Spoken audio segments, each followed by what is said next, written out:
Good morning.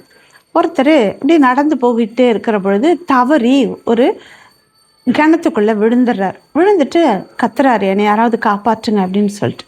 உடனே ஒருத்தர் வந்து ஒரு துண்டு கயிறை போட்டு ஏறி வா அப்படின்னு சொன்னோன்னே அவர் சொல்கிறாரு, ஐயோ இந்த கயிறு சின்னதாக இருக்குது, இதில் நான் ஏறி வந்தேன்னா மறுபடியும் நான் கிணத்துக்குள்ளே விழுந்துருவேன், நீங்கள் போயிட்டு ஒரு பெரிய கயிறை கொண்டு வாங்கன்னு சொல்லிட்டு அவங்கள போயிட்டு ஒரு தடிப்பான பெரிய கயிறை கொண்டு வந்தாங்க.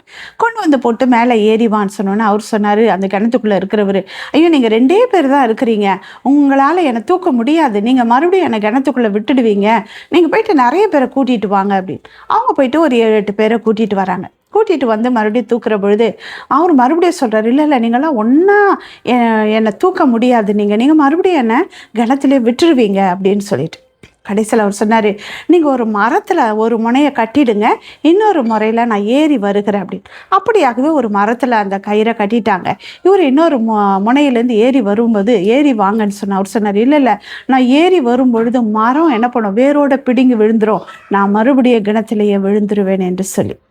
வேதாகமத்தில் கூட அப்படியாக ஒரு தகப்பன் இருந்தார். அவருக்கு அந்த பிள்ளைக்கு பிசாசு பிடியில் இருந்தது. அப்போது அவர் வந்து ஆண்டவராக இயேசு கிறிஸ்துவிட்ட வந்து சொல்லுவார், என் பிள்ளை வந்து பிசாசினுடைய பிடியில் ரொம்ப கஷ்டப்படுகிறான், எப்படியாவது குணமாக்குங்க.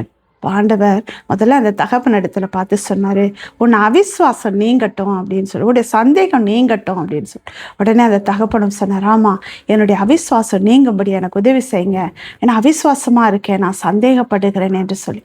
இன்றைக்கு நம்முடைய வாழ்க்கையில் கூட நாம் சந்தேகப்படுகிறது நிமித்தமாக தான், அவிஸ்வாசத்தின் நிமித்தமாக தான் நிறைய காரியங்களை, நிறைய ஆசீர்வாதங்களை நாம் பெற்றுக்கொள்ள முடியாதபடி அலக்கழிக்கப்படுகிறவர்களாக இருக்கிறோம்.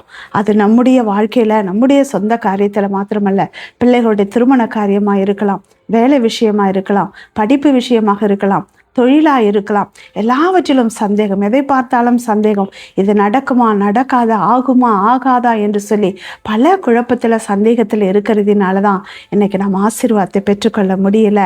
நாம் அந்த தகப்பட போல சொல்லுவோம், என்னுடைய அவிஸ்வாசம் நீங்கும்படி எனக்கு உதவி செய்யுங்க என்று.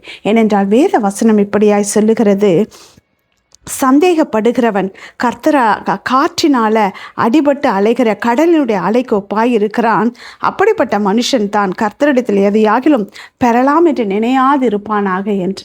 அப்படியானால் நம்ம அவிஸ்வாசமாக இருப்போம்னால் எதையுமே பெற்றுக்கொள்ள முடியாது. இந்த நாள் நம்மளை விசுவாசத்தோடு இருப்போம், அநேக ஆசீர்வாதங்களை பெற்றுக்கொள்வோம். Have a nice day. Jesus loves you.